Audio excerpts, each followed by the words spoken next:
So this chart illustrates what allele she found at each location for Mr. Twiggs and Mr. Robinson, and for the evidence samples, the 71A and 81A. The other alleles are on here as well, but we're going to focus on 71 and 81. And for instance, Your Honor, at the, you'll see that under the first reading there is for Tyler Robinson at the D3 location. He is a 17. Okay, and take that down. And then if you go down to the 7-1 towel sample, which is what the topic is of this report introduced by the state, you'll see that she found a 17 there as well, measured only by the length of the DNA strand.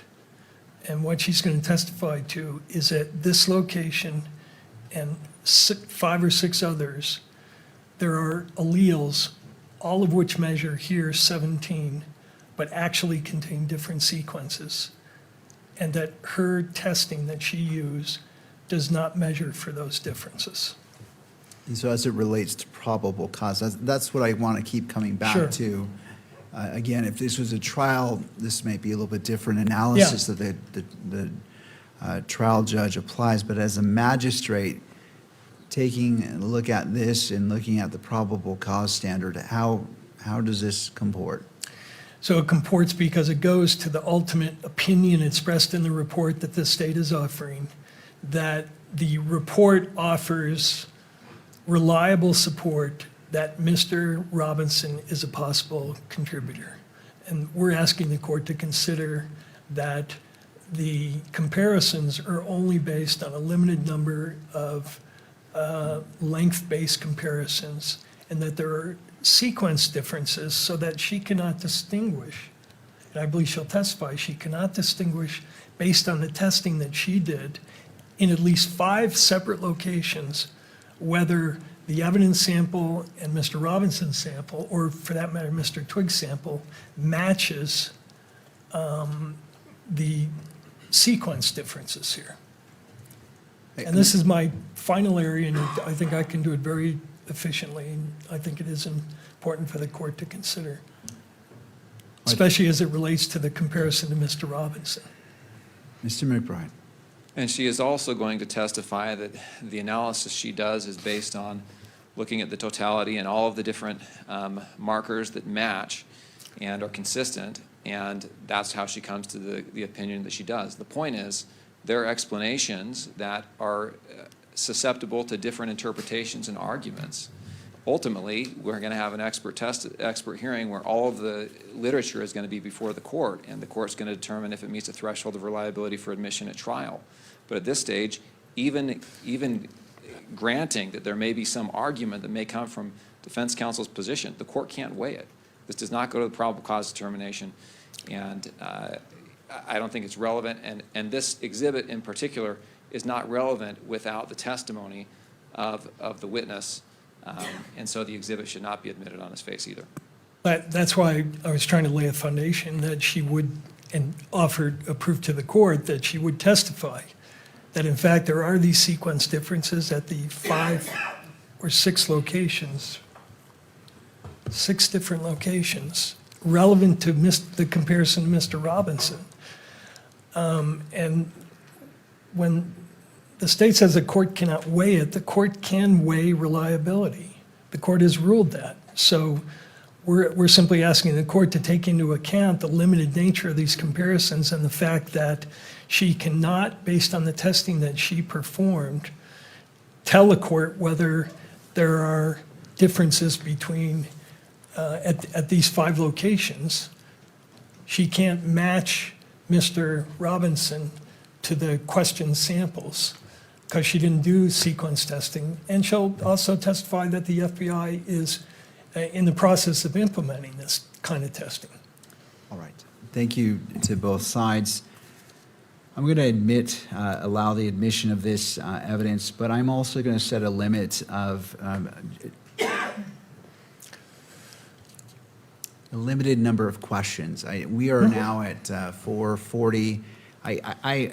This is on the cusp of whether it is applicable to the probable cause standard. I want to afford defense its full opportunity, but I still have to rein it in to keeping it to probable cause and not going into a full exploration, because that's not the purpose of a preliminary hearing. So I will admit Baker 34, but Mr. Burt, I'm going to limit you to how much time do you need to address I just this? need about 4 or 5 minutes. The next chart will be the chart with the, what are called isoalleles displayed for the court, so the court can see what we're talking about, and that's it. All right. I'm just going We'll- to have her document that, in fact, I've accurately stated what the alleles are that have sequence differences. All right. So it is Mr. McBride. Just on a second matter, which is, I need to cross-examine this witness. She's got to leave town today. I would like 20 minutes to cross-examine the witness. All right. Well, I will go with the I accept Mr. Burt's representations the amount of time, and I'm going to talk less because that's consuming more time, and also allow the state the appropriate time for cross-examination given the nature of this witness having to travel. So, Mr. Burt, I'll turn to you. This has been moved into evidence. Do you want it on the screens? Actually, I don't need it on the screen, just in the interest of efficiency. Pull up the next one, please. Okay.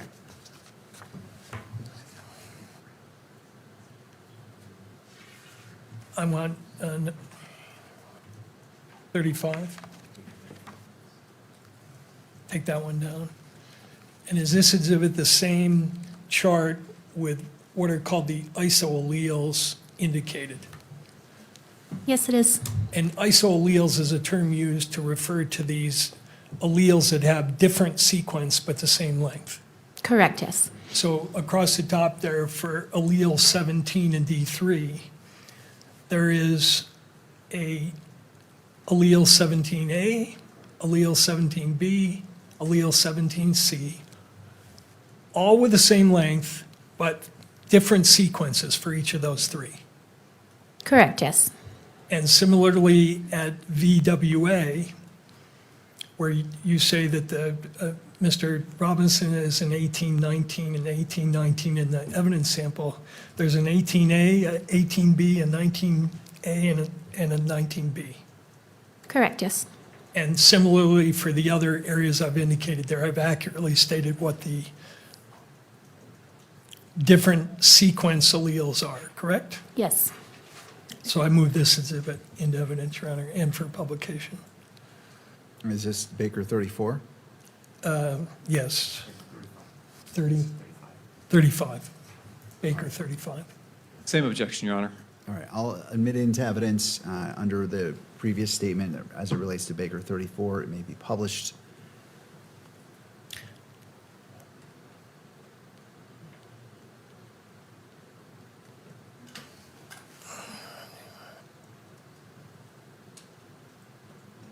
And as you look at these 5 areas, you can't distinguish the evidence samples from Mr. Robinson based on the sequence differences, can you? Correct. I only utilize length differences, STRs in this case. The FBI laboratory does not use sequencing for nuclear DNA testing, nor am I qualified in it. Right. What is NGS? NGS stands for Next Generation Sequencing. And your laboratory is involved in validating next generation sequencing, correct? We utilize next generation sequencing for mitochondrial DNA, which is a different subset of DNA testing, but not for nuclear DNA testing, which is what we're talking about today. Right.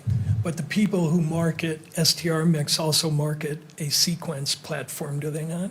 I'm not aware if they do or do not.